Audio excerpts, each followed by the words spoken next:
what does what do you expect from John Tez this season in terms of both leadership and production, given what he's already shown as he's come through the ranks? Just from a leadership perspective, just to continue to bring the young guys along. He understands what it takes to play in this defense. He understands what I'm looking for from a corner. We have a lot of young guys, some new guys, and I just expect him to be kind of like an extension of me. He's around the guys a lot more than I am once we're done, classroom or on the field, the players are with each other a lot. So I expect him to just, like I said, bring the young guys along, do a little bit more than what's required. Whatever we do when it comes to required meetings and stuff like that, that's good. But now is what you do once you leave the building or the things that's required. Can you talk about some of the development of those young guys and also some not young guys but new guys like Trey coming in to the fold? I think a lot of our guys just from the past couple months, from the end of the season, those guys has grown a lot, whether it's physically, getting bigger, stronger, faster. Again, just experiencing playing in this defense for a season and now seeing the growth and kind of understanding how they fit within the defense. I think they're doing a good job. And again, it helps when I have a guy like John Tez who continues to work with. I mean, even in, I would say maybe January, Tez will take the young guys and they would work technique or releases with the receivers, and he would do some similar things that I would do the first 2 years of recording and just kind of like giving them feedback. And he's taking that responsibility of recording the guys, giving them feedback on what they did well and what they did wrong. So, I think that helps with their development as well outside of what we're doing when I have my hands on them. What did you guys like from Trey Bell when you saw him in the portal and brought him in?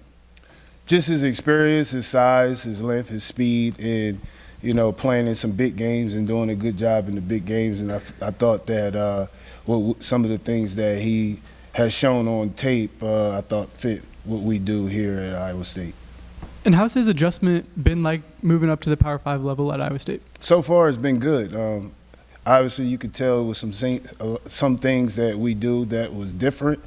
But he has all the tools and the skill set to develop. He's very smart, so he picks up pretty fast. You can see from practice 1 to practice 3 how he's grown over the 3 practices. Just getting me in front of him to kind of like detail some of the things that we're asking him to do, and you can see him picking it up and getting better every day. So I'm excited for what I've seen so far in his development, and I think he will continue to get better. I think he has the work ethic similar to Darian Porter, so I'm hoping that his development will come the same way it did with Darian. Yeah, that's high praise. Yeah. You would have come in, I think, maybe at the end of TJ Tampa's transition from wide receiver to cornerback, but then big part of Darian's adjustment there, and now with Benny and Ngoye. What's allowed those guys to kind of have success at corner after having played wide receiver? I'm sure they would talk about just their experience over there and understanding what it looks like from an offensive perspective, understanding route concepts, understanding how they're trying to attack the defense, and then transitioning, understanding what we're looking for and what we're asking them to do. So now when they line up, they have some awareness of how offense is going to attack the defense. They still have also, I love two-way players because now with the ball skills and the offensive skill set, it gives them another dynamic to their game, which allows them to, I would say, change the game with their offensive skill set, whether it's their ball skills or run after the catch. That's the one thing that gives them I would say, a shot when they transition over. Then I think I don't know if it may be Combine Week that Darian Porter was asked the question about maybe who one of the top young guys is at Iowa State coming up. He mentioned David Coffey. What have you seen from him? Is he a guy maybe that can be another John Tez at some point, or one of those top guys? Well, he's one of the guys that's been around John Tez a lot. Just coming out of high school, he was a two-way guy. Track kid, can run, pretty smart, and just a lot of those guys looked up to DP. And DP, I think he really set the tone and gave them the blueprint to what it looks like to play at a high level. And that was the first thing, was just his work ethic and how he went about it. And I feel like those guys followed in his footsteps of doing the extra work, and that's what I've seen out of all of them. But Coffey, he does the extra work, and they know if they want their technique to be right, they're going to get with John Tez. You're going to keep hearing me say John Tez because he's done a great job in the leadership with these young guys. But his development, just working on all the little things, and I feel like I push him. I'm real hard on him because I see potential in him, and I think he can really help us if he continue to continue to grow like he's been doing, and continue to get stronger and get faster, and really understand how he fits in this defense.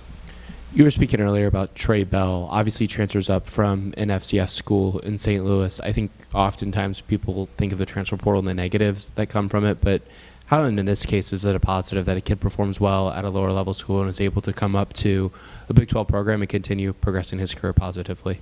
I think when you're dealing with the transfer portal, it's all about the fit, who fits what the culture is of that team. It's not just grabbing just talent, but who fits what you do, who understands when you communicating with them, understanding we're all on the same page, we're aligned, and understand what we're looking for. Like I said, sometimes, I don't know with some guys, situations of why they go different routes, but he's a guy that was able to, because I know early on he was a basketball player, and went to that school because they gave him the opportunity to play football and basketball. Realized that was a lot, but he had the athleticism and the skill set. And with the reps and the playing time, he was able to develop. And I feel like the transition and the jump, just because of who the kid is and fitting what we do, I think that with his skill set and his intellect, football knowledge, as well as his work ethic, that hopefully all those things will allow him to be a good football player for us here at Iowa State and in the Big 12 and playing on the Power 5 level. And a different line of questioning, how confident are you in your guys' competitive depth at your position right now? I'm very confident. Obviously, we're young. Don't have a lot of experience. But that's what it's all about, trying to create competition within the room. I think we have really good athletes. I think I try to create some competition, and I think a lot of those guys are hungry. And again, the past 3 years, they seen guys from this program in that room get drafted and go to the next level. So all those guys have that same goal, and that's their dream. So just continuing to get better and make each other work and compete. But for me, when I step in that room, I'm always working on the mind, developing the mindset, the dog mentality. And I don't question any of those guys when it comes to competing and wanting to have that dog in them and just continue to push that. You mentioned Darian at the Combine. You referenced his work ethic. He has, of course, the track star background. All that said, was there anything about the numbers he put up there that at all surprised you? Or how would you assess just, A, how far he's come, and just, A, how he showed out on that big stage? To be honest with you, none of us in this building was surprised with the numbers he put up, because it was some things that was put out there where they had people was projecting 4.4s, maybe a 4.39, and I laughed at it. I was pushed into. I had to comment one time on somebody when they said, I was like, you have no idea, DP is going to run way faster than that. So I wasn't surprised with that. To be honest with you, I'm so proud of how he handled himself just on this platform, how he interviewed, and just the kind of the information that I've gotten back from how well he's doing in his interviews with teams on the board, and talking through not only his position but understanding the big picture and how everybody it works together. So that's the one thing that I'm excited for. The athleticism part, he has that. He's very smart, and he's a guy that's going to work at it. He loves football, and he cares about the X's and O's and all the details. So anybody outside of the room, outside of here, they're surprised, but I'm not. I was wondering if you could expand on John Tez's leadership. Around us, he's probably super shy on the mic, but I'm curious as to what you've seen, in practice and with the younger guys. Is he a vocal guy? How does he lead, and how have you seen him evolve as a leader? So I wouldn't say he's shy, and I would compare him to me. Really, I'm not a shy guy, but I would say we're both not small talk. But when he speaks, people listens in small settings within his group, when he feel like he trusts people, and when he feel like he has the room to be able to speak, and he knows that people is going to listen, he's going to speak up. John Tez, like I said, he's done a great job. Now you'll see him even rallying the defense up, and a lot of people respect him. And we do a good job of developing leaders. So even like my first year, TJ Tampa was the leader of the room. Last year, you had DP and Miles, but I also started to try to start working on, because I'm always trying to figure out who are the guys listening to, or who do they look up to, and who I feel like I can trust. And I saw that a lot of the young guys, just through John Tez's work ethic, and a lot of the young guys looked up to him, and I felt like how he was playing, he earned the right to speak up. So I would have him leading the younger guys, because at some point I know that those guys are still going to be up under him, and the older guys are going to leave. So by the time those guys left, John Tez was already set up and put in this position, and just continue to have conversations with him and to let him know, like, hey, you can speak up too, because of you earned the right to, and people's going to listen. And I feel like as you continue to put him in those situations, he continue to get confident to be able to be vocal. And what are your biggest goals for him this offseason to level up his game and build off of last year? Continue to make plays. It was some plays that he left out on the field last year. He dropped a couple interceptions. Want him to be a better tackler. Want him to be more physical and violent when it comes to block destruction.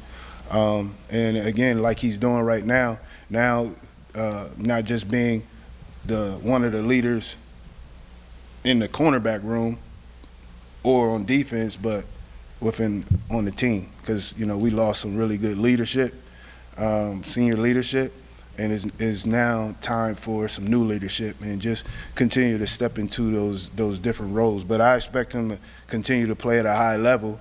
But I feel like in order for us to play our best ball, it's going to take a lot more than just him. So continue to bring younger guys along.